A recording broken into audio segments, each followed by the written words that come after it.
Catherine Bernardo update. Ito pa nga yung behind the scene ni Catherine for Netflix event. What next? May kasama ang someone someday ni Catherine. Abangan yan soon sa Netflix. Nag-model pa nga si Catherine. Ang ganda ng outfit ni Catherine. Yung bagay na bagay kay Catherine. Yung fashionista si Catherine. Kaya na si Catherine.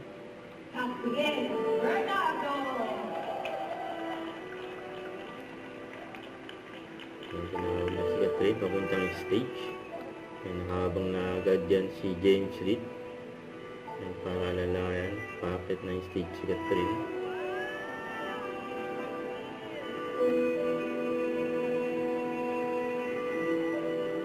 Catherine Bernardo, James Reid at Ma Salvador. Abangan ng kanilang series Someone Someday. Good afternoon, everyone. Thank you so much for having us. Yes, as you mentioned, this is like a comeback project, and also this is the first for me first time working with Ate Madge, and first time working with art directors, and of course James. So a lot of firsts for me, but definitely I would say after a few taping days, this is it takes. Actually, until now, it's taking a while to bounce back and work again, because my last series was back in 2022 for Too Good to Be True. That was actually my first project with Netflix, and I wasn't able to experience all of this because it was pandemic. So now coming back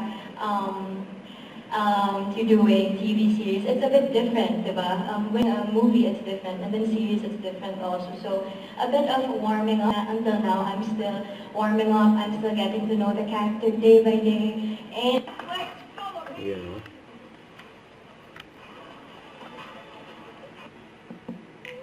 Abangan sila Catherine, James Reid at Ma Salvador.